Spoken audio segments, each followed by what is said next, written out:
Good morning, ladies and gentlemen. This is the fifth part of my video on the life of Mohandas Karamchand Gandhi. In my previous episode, we have observed how the Indians were treated as coolies in South Africa because of the color prejudices there, and how the Mahatma was insulted and was pushed out of the train by a police constable in Maritzburg railway station. In this episode, I am going to narrate you how the lockdown was applied to the Indian people in South Africa, Gandhi's first public agitation, and his learnings in the public works. Gandhi's life history is not merely a story of a great leader, but it is the application which works to purify our character. Applying some of his principles to our life will definitely give us strength and courage to face hardships and miseries on our way. I want to apply some of his principles to my life as possible as I can. Among these several, the first principle I am going to apply is to enjoy the proud of honesty, truth and simplicity. Facing problems in a convincing way to the problem maker, and moreover, the fearlessness, the courage to face anything to destroy the inhuman practices in our surroundings. The additional benefit that I am getting by doing these videos is making myself sharp in narrating an incident in English. In this regard, I am much obliged to you for your support to improve and fine-tune myself better in the art of narrating. Seth Tayyab Haji Khan Muhammad was a famous business magnate in Pretoria. As you already know, Dada Abdullah was a famous business magnate in Natal. There was no public meeting in Pretoria without the intervention of Seth Tayyab Haji Khan Muhammad. Gandhi made his acquaintance in the very first week of his stay in Pretoria and told him of his intention to get in touch with every Indian in Pretoria. He expressed his desire to study the conditions of Indians there. He asked the Muhammad's help in this work, and the Muhammad gladly agreed to support him. His first step was to call a meeting of all the Indians in Pretoria. The meeting was held at the house of Seth Tayyab Muhammad. The meeting was practically attended by the Mehman merchants. The Hindu population in that meeting was very low. Gandhi's speech at this public meeting was said to be the first public meeting in his life. He prepared well the subject before his speech. The subject he was going to speak was about the truthfulness in business. There the merchants said that the truth was not possible in business. They argued that the practical affair was one thing and the religion was the other. Pure truth is out of the question in business. Gandhi said that their responsibility to be truthful was all the greater in the foreign land, because the conduct of the few Indians was the measure of that of millions of their fellow countrymen. He had found many insane habits among the Indians there.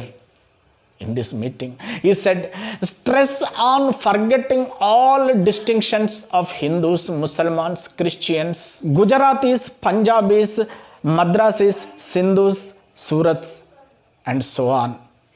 In conclusion, he suggested the formation of an association to make the representations of the authorities concerned. He got a considerable impression in this meeting. His speech was followed by discussions. Some people offered him facts. He observed that very few of the Indians knew English. He felt that the knowledge of English would be useful to Indians in a foreign country. He advised them to learn English at the leisure time. Later, he communicated the authorities and told them that even under their own regulations naturally depended on the will of the police. First-class train should be allowed. He got a reply from the railway authorities. The first and second class tickets would be issued to Indians who was dressed properly. The station master would decide who was properly dressed. This was a great relief to Indians in South Africa. During his stay in Pretoria, he studied the social, political, and economical conditions of the Indians in Pretoria and Natal.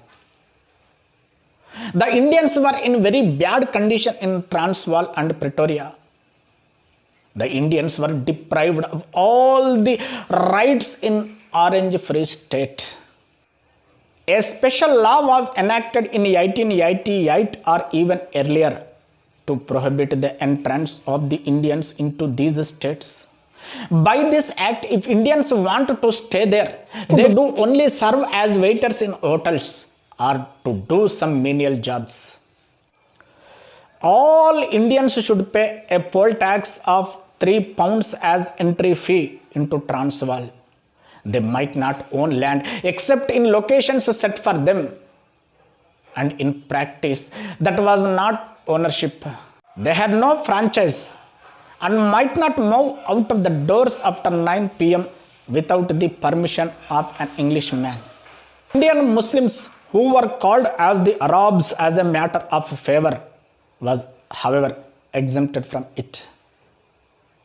The exemption, however, these regulations were problematic to Indians there. As the court case had been concluded, Gandhi completed his contract with Dada Abdullah and Company of South Africa. He went and began his preparations to return to India. Dada Abdullah arranged a send-off party to honor Gandhi. In that party, while he was turning a newspaper, he found a paragraph in corner of it under the caption, "The Indian Franchise." The article was about the depriving of Indians' right of vote. The Indians there were deprived of their right of vote to elect the members of Natal Legislative Assembly. There were so many young Indians born and educated in South Africa. They had no right to vote in local elections. Majority of the Indian settlers in Africa were converted Christians. They were under the British customs and habits, and they were not in a position to question the British government. Gandhi thought that regardless of religion, first of all, these Christians were Indians. If the bill passed into law, it would make extreme difficult to Indians there. In that meeting, all the people asked Gandhi to postpone his return to India and conduct a meeting regarding to this franchise bill. On the next day, a meeting was held at Haji Muhammad's house in Natal in 1893. Natal-born Indians, most of the Christian youth were invited to this meeting. Mr. Paul, the Durban court interpreter, and Mr. Subhan Godfrey, headmaster of the local mission school, were present in this meeting. Many of the local merchants attended and enrolled their names in a long notebook. They were all surprised to find themselves to take part in a public work. To be invited to take part in a public work was a new experience to them in their life. People were participated in this meeting regardless of distinctions such as high and low, small and great, master and servant, Hindu, Muslims, Parsis, Christians, and so on. All were like children and servants of the motherland. The franchise bill was to pass in the next day in the Legislative Assembly. In this meeting at Haji Muhammad's house, speeches were made to stop the bill. The meeting core committee dispatched a telegram to the Speaker of the Assembly requesting him to postpone the further discussions of the bill. In that telegram, the Speaker promptly replied that the discussions of the bill would be postponed for 2 days. This made happy among the participants in the meeting. They prepared a petition with many signatures of the Indians and presented that petition in the Legislative Assembly. The newspapers published it with a favorable comments. It was created an impression in the assembly. It was discussed in the house. The bill offered a defense, but there were no members in the assembly to defend it, so the bill was passed. This made the Indian community to fight for political and trading rights. They all knew that the community is one and indivisible. At that time, Lord Ripon was the Secretary of the States for the colonies.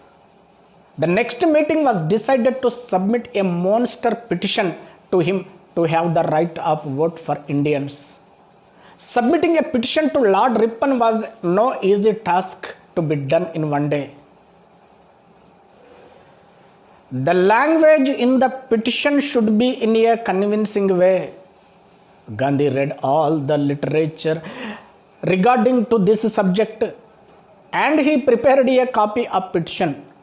The main argument in that petition was that of Indians should have the right of vote. After his friends requested him to stay and argue the franchise bill in the Supreme Court, he wanted to stay there for another month. 10,000 signatures were obtained in a course of fortnight. There the villages were scattered and the volunteers carried this task with enthusiasm. And finally the petition was submitted to Lord Ripon. The Times of India in a leading article on the petition strongly supported the Indian demands. Indian friends surrounded Gandhi all time and insisted him to stay permanently in South Africa. The Law Society gave an explanation that the original certificates were not attached to the application, but its secret intention was the other. The Natal owned group of European enterprises. Therefore, European advocates were predominant in the bar. If the Indians were admitted, they might outnumber the Europeans.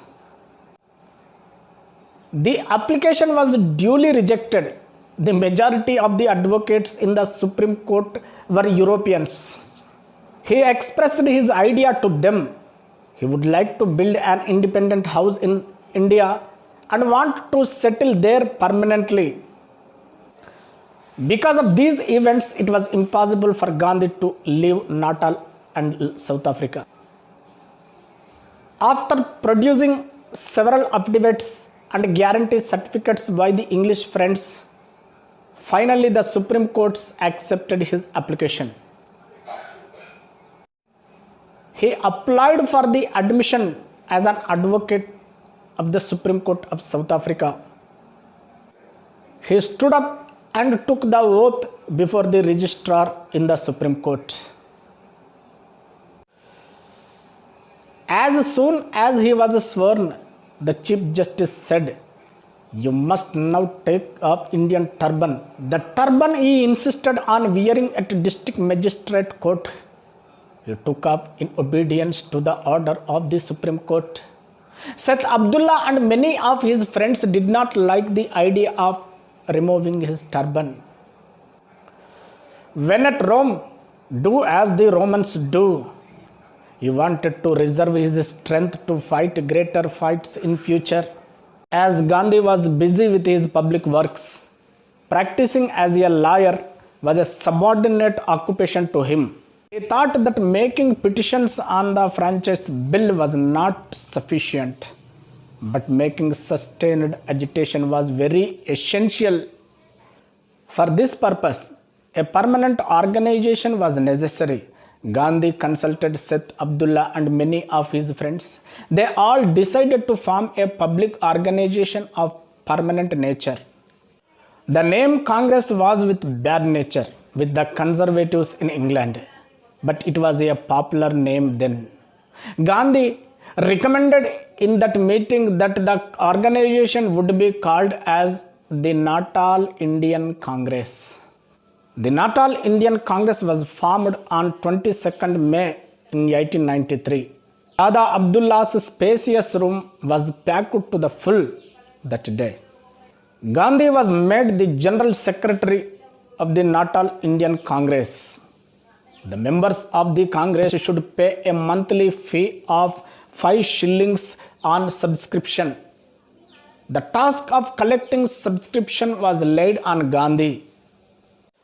While he was busy in this work, a Tamil man was tattered in his clothes, hands were bleeding, 2 front teeth were broken, mouth was bleeding.